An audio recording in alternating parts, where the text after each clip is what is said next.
Hi, Super Relaxed Fantasy Club. It's Sam Hawke here, coming to you from Canberra, Australia, where I'm holed up in my quarantine den, just like I'm sure the rest of you are. This is the kind of library of my house where I do most of my writing and now also do my day job because I'm here all the time. I am not going to do a scan of the room to show you anymore because I have strategically chosen the part of the room that looks the least full of crap at the moment. So don't look in this direction where the piles of stuff are, just observe the pretty books. So anyway, it's great to join you. It's really cool to be able to send a video all the way over there and all around the world, I guess.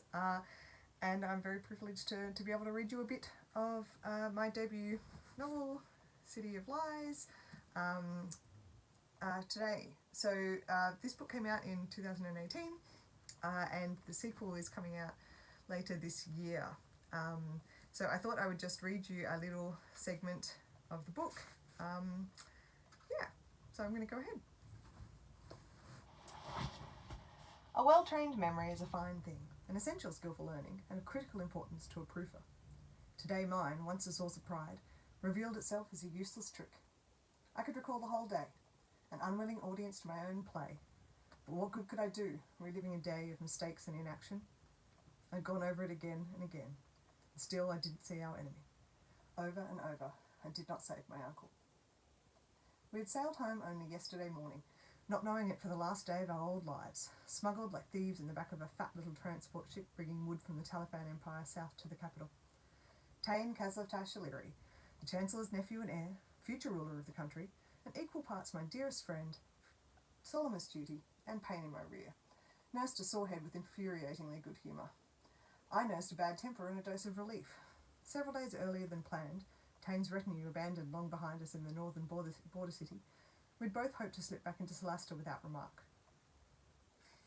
A month of meetings and social engagements had left me exhausted and irritable, longing for the familiar comfort of routine.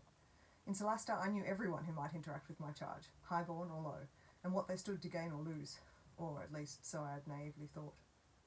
But in Thalassa I'd been forced to rely on my judgment alone in assessing new threats and challenges. Who might be tempted to dose the heir's capture with beetle eye to fuel careless tongues?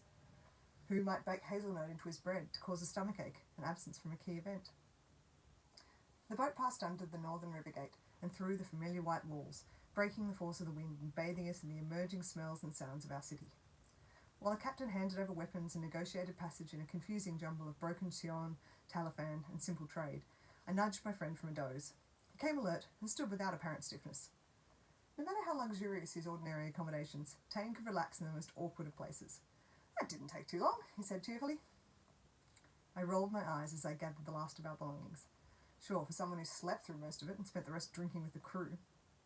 He'd loved socialising with men and women who couldn't read our tattoos, and thought us mostly merely wealthy wastrels from the capital. I had to admit I'd also enjoyed the anonymity and the break from worrying about anything untoward in his cups.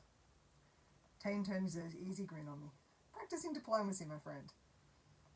On deck, we leaned over the rail as the boat negotiated the channel through the marshy north end of the bright lake, enjoying the sun's warmth. The fierce breath of the mesa had kept us mostly below decks on the trip, but Siona's harsh winds couldn't penetrate the walls of the city. I felt comfortable for the first time in weeks. The magnificent arch of Trix's Bridge loomed before us, a grand window into Solasta, the bright city, with its white stone brilliant against the late summer sky. To the east, domed roofs and zigzag streets rose from the bank, a pale honeycomb against the slope of Solemn Peak. On the western shore, a merry jumble of boats, foreign and local, spilled traders and visitors of all descriptions out onto the docks of the sprawling, industrious lower city.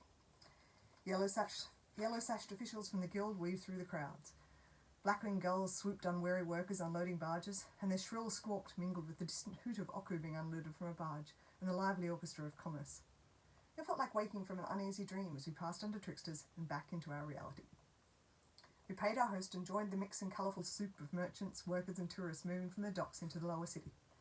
Solasta's younger and less cultivated side was 3 times the size of its older sibling, a hodgepodge of industry, trade, and residences of varying levels of respectability. The smell of a dozen different spices and frying oils assailed us. Tiny canopied stalls were wedged between elegant old tea houses and subtle gambling dens, and hawkers melted in and out of the shadows with cunning spreads of goods, ready to fold up and disappear at the first sign of a guild official.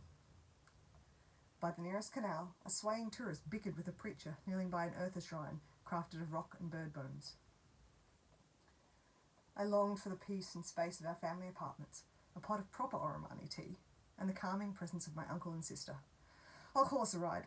I caught the prowling gaze of a litter carrier, but Tane interrupted. What's going on there? I followed his gesture. The confrontation between the drunk and the street preacher had escalated. The foreigner had a hold of the earther's wrist and was shaking his arm, shouting, while the smaller man clutched prayer charms around his neck and half sung, half moaned some kind of chant. It's a bit early for that, isn't it? I muttered. Our local merchants should have known better than to sell curry to a tourist at this time of day, though by the look of him he'd perhaps been out all night. He wore a crumpled jacket and wide trousers in a fabric too heavy for our climate, and an air of belligerence far stronger than the smell of alcohol in gaming house smokes. Tane moved closer and I caught his arm. Leave it to the order guards. I looked for the crowd in vain. No red and blue striped uniform in sight, or a guild official. The drunkard had taken offence at the preacher's rantings, and his accented trade tongue grew to a roar. Hey, I'm talking to you, bloody street scum! Look at me when I talk to you! He kicked out roughly at the shrine, toppling one of the balanced piles of stone.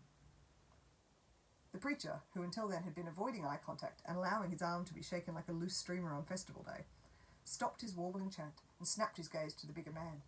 He said something I didn't catch, but whatever it was enraged the tourist. He reached into his billowing pants and the glint of a weapon flashed in the morning light. Someone shrieked and the surrounding crowd drew back from the altercation. Guard! I yelled, but as I turned to usher the air back to safety, Tane lunged for the man's knife hand. He grabbed the wrist two-handed and pivoted in a half-turn toward me. The drunkard dropped the preacher and fell backward with the pressure, and the knife clunked to the ground. Let me go! He bellowed, struggling with as much with confusion as pain. I cautiously shuffled in and kicked the blade out of reach. It was illegal to carry weapons into the city, but fools will be fools, and sometimes the confiscation process at the gates wasn't as rigorous as it could be. Still no sign of an order guard. I edged closer to Tane. My duty was to protect him, but from hidden threats, not violent idiots in the streets. Why he had to make everyone's duties harder. The crowd looked on in embarrassed fascination, and a few people had recognised Tane. We should, I started. You finished here? Tane rested his own knee on the man's bicep. Finished! Finished! His arm released. The man rolled onto his side, shaking his wrist and moaning. Tane turned to the preacher, who was hastily restacking stones and muttering, Are you all right? He crouched beside him. Can I help? Spirits are displeased, the man muttered, scowling without taking his eyes from the shrine. The city is corrupt, spirits are angry. We'll be punished. He shrugged Tane's hand from his shoulder. We'll all be punished. Let the guilds handle this, please, honoured heir, I said. If hearing the title meant anything to the earther, he hid his reaction, continuing to reassemble his shrine and mutter dark warnings and curses.